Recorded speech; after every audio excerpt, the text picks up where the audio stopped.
Finally आज आपका CA final AFM का पेपर हो चुका है और स्टूडेंट्स का सिर्फ एक ही रिएक्शन आ रहा है कि समझ ही नहीं आता आईसीआई कभी तो इतना इजी पेपर बनाता है और कभी इतना डिफिकल्ट पेपर बनाता है।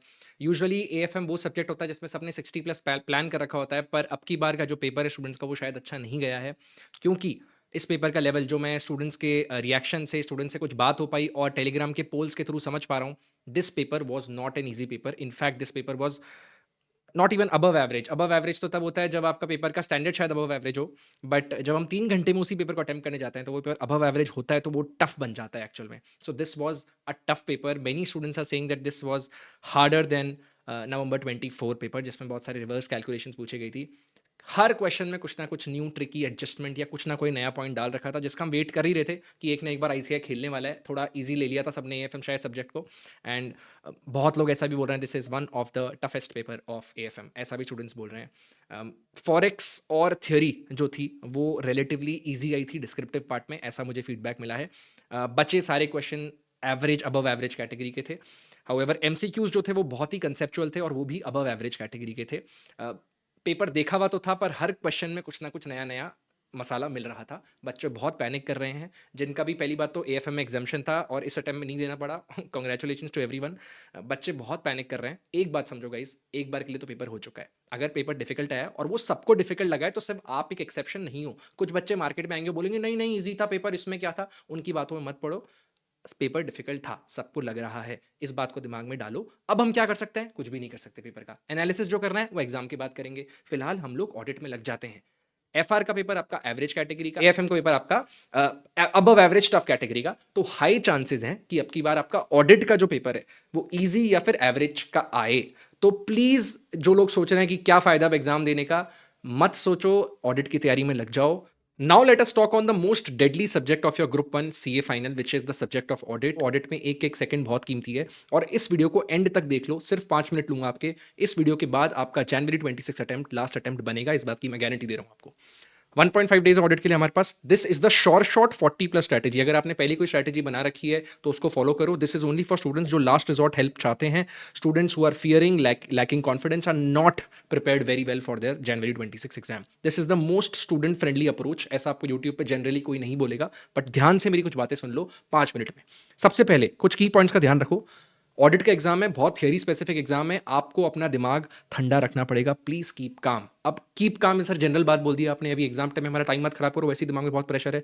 सुनो एक बात, 35 मार्क्स भी आ गए ना ऑडिट में तो ग्रेस मार्क्स मिल जाएंगे आपको। तो खराब से खराब सिचुएशन में भी 35 मार्क्स दिमाग में रख लो कि यार 35 भी आ जाएंगे तो एक क्वेश्चन आ जाएगा अपने पास ऑडिट के अंदर, और उसके बाद तैयारी करो। प्लीज ठंड रख के, दिमाग ठंडा रख के, कामनेस से अपनी प्रिपरेशन करना, वरना टेंशन में ऑडिट रिटेन ही नहीं रहने वाला कुछ। Second, believe in yourself and do self study. मैं किसी भी मैराथन लेक्चर्स के अगेंस्ट नहीं हूँ, कोई यूट्यूब के अगेंस्ट नहीं हूँ। अगर मैं भी फैकल्टी बनूंगा तो मैं भी मैराथन लेक्चर्स लेकर आऊँगा गाइज, बट आप समझो that is not right for 1.5 days. अभी आपको सेल्फ स्टडी करनी पड़ेगी, अभी आपको खुद को रिकॉल करना पड़ेगा, बैठ के पढ़ना पड़ेगा। टीचर्स को याद होगा, हम लोग तो पढ़ाएंगे ना, पर आप लोग उसी चीज़ को एग्जाम में नहीं लिख पाओगे, क्योंकि आप लोग टीचर की सुनी सुनाई बात तो सुन रहे थे अपने रिविजन लेक्चर में, पर जैसे ही खुद को लिखने की बारी आई तब लगेगा अरे यार ये तो सुना हुआ था, पेज में इस तरफ था, पर वो पेज ब्लर्ड रहेगा आपके दिमाग में। इस बात को समझो। प्लीज सेल्फ स्टडी करो इस टाइम पे, और खुद पर भरोसा रखना पड़ेगा। Next is how to retain. Retain करने का फिलहाल सिर्फ एक तरीका है, आप जैसे ही कोई टॉपिक पढ़ो, उस टॉपिक को पढ़ते, जैसे आपने आधी घंटे लगा के कोई टॉपिक पढ़ा, आप 5 मिनट और दो और उस टॉपिक को फटाफट से रीग्लांस करो। आपको हैंड टू हैंड ग्लांस करना पड़ेगा, और एक बार करने के बाद आपने पूरा टॉपिक पढ़ लिया, उसको ग्लांस कर लिया, उसके बाद मस्त हो जाओ। अपने दिमाग पर भरोसा रखो। साइंस और सबकॉन्शियस माइंड नाम की चीज़ होती है जो ऑटोमेटिकली एग्जाम में आपको आंसर रिटेन करवाएंगी। फोर्थ, कंसेप्ट बुक जो है आपकी, अब वो आपकी प्रायोरिटी होनी चाहिए। आज आप अगर आप क्वेश्चन बैंक नहीं करो तो कोई प्रॉब्लम नहीं है, क्वेश्चन बैंक को साइड में रख दो, सिर्फ कंसेप्ट बुक करनी है। अब एक बहुत ही इंपॉर्टेंट डिस्क्लेमर मेरी तरफ से सुन लो। Don't just read points, first check the heading. लोग आंसर पढ़े जा रहे हैं, पढ़े जा रहे हैं, पढ़े जा रहे हैं, क्वेश्चन ही नहीं पता, आइडेंटिफिकेशन प्रॉब्लम हो रही है। तो आपको पहले हेडिंग पढ़नी है, और हेडिंग पढ़ने के बाद आपको उसके पॉइंट्स पढ़ने हैं। फाइनली एक और पॉइंट आप सबके साथ डिस्कस करना है कि हमें स्किप क्या करना है। स्किप हमें से उतना करना है जो पिछले 2 अटेम्प्ट में आ गया। 2 अटेम्प्ट में आए हुए जितने भी सब टॉपिक्स हैं वो स्किप कर दो। चैप्टर्स मत स्किप करना। लोग सोच रहे हैं कि इंटेल ऑडिट आया नहीं आया तो उसके हिसाब से हम छोड़ देते हैं चैप्टर। चैप्टर नहीं छोड़ना, जो टॉपिक आ गया है सब टॉपिक उसको आप छोड़ सकते हो। वैसे तो इसके पिछले 2 अटेम्प्ट को भी छोड़ सकते हो आप, May 24 और November 24, पर उनको एक बार रीड थ्रू कर लो। May 25 और September 25 के रिपीट टॉपिक्स आने की चांस तो ना के बराबर है। अब आते हैं हम एक बहुत ही इंपॉर्टेंट एडवाइस पर। ये आप पहले भी सुन चुके हो, पर एग्जाम दिन में आपको वापस आपके कानों में ये बात जाननी बहुत जरूरी है। वो ये है कि quality is more than quantity.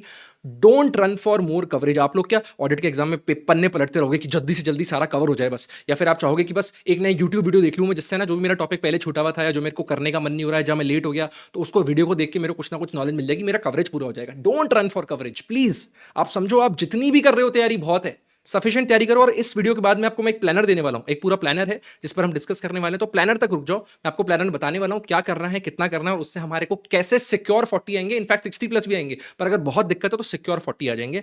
तो कवरेज के पीछे नहीं भागना है। And do not refer any YouTube revision video for any pending और previously uncovered topic by any of you. अपने पर भरोसा रखो और खुद सेल्फ स्टडी करो। अब एक छोटा सा प्लानर आपके साथ डिस्कस कर रहा हूँ। हमको इन्हीं टॉपिक्स में पढ़ाई करनी है, इन्हीं ऑर्डर में पढ़ाई करनी है इन टॉपिक्स की, starting from professional ethics ending with essays. Selective essays सिर्फ ए कैटेगरी की तैयारी करेंगे, ए और बी कैटेगरी दोनों ही है, which is covering minimum 85 marks. तो आप सिर्फ अपने 1.5 डेज में इन टॉपिक्स की तैयारी कर लो और मुझ पे सरेंडर कर दो। मैं आपको गारंटी दे रहा हूं, इनको अच्छे से कर लिया, आपको इस एग्जाम में अपना लास्ट अटेम्प्ट बनाने से, एटलीस्ट ऑडिट के पेपर में पास होने से कोई नहीं रोक सकता। मैं बार बार बोल रहा हूं, ये मेरी गारंटी है। You can completely ignore these below topics: bank and BFC, other than numericals, digital audit, forensic investigation, pending essays, other topics. अब आपको बहुत जगह ये बोला जाएगा कि ये सब पे इन सब टॉपिक से डायरेक्ट क्वेश्चंस आते हैं, बट मैं कह रहा हूं छोड़ दो, ये टॉपिक्स अभी नहीं उठाने। अगर पहले नहीं उठाए थे तो बिल्कुल भी नहीं उठाने। आप सिर्फ इन टॉपिक से भरोसा करो और इसी ऑर्डर में अपनी तैयारी शुरू करो। जब भी आप पढ़ने बैठो, आप यहीं से शुरू करो, प्रोफेशनल एथिक्स से, और एंड में एसेस करना। गलती से भी शुरुआत में एसेस मत उठा लेना, वरना पैनिक करोगे, दिमाग में कुछ याद नहीं रहेगा और एसेस सिर्फ दिमाग में कचरा कर देंगे आपको। एसेस लास्ट में पढ़ोगे तो याद रहेंगे, और जिन टॉपिक्स में फोकस करना है वो है ये पहले के टॉपिक्स, अदर देन एसेस के टॉपिक जो है। ये बहुत सोच समझ के प्लानर बनाया हुआ है। इसका मार्क्स का कवरेज भी आपको साइड में दिखेगा। तो जैसे जैसे आपका कुछ ना कुछ टॉपिक होता जाएगा, आपके दिमाग में एक कंफर्ट है कि चलो इतने मार्क्स का कवरेज हो गया, इतने मार्क्स का कवरेज हो गया। And finally most important thing is, आपको खुद को कन्विंस करना पड़ेगा। एक पॉजिटिव माइंडसेट के साथ आपको अपने कमेंट्स मैनिफेस्ट करने पड़ेंगे that I am effectively covering 85 plus marks out of 114 marks का पेपर। हाँ, मैं सिर्फ 85 मार्क्स की ही कवरेज कर रहा हूँ, and I will definitely pass with either 40 marks और 60 marks, which ever you think is fine for you. इस चीज को प्लीज मैनिफेस्ट करो और दिमाग को कन्विंस करा लो। ये नहीं पेपर देख के अरे 30 नंबर का तो मुझे आता ही नहीं है। अरे पता है हम लोग तैयारी करके नहीं गए।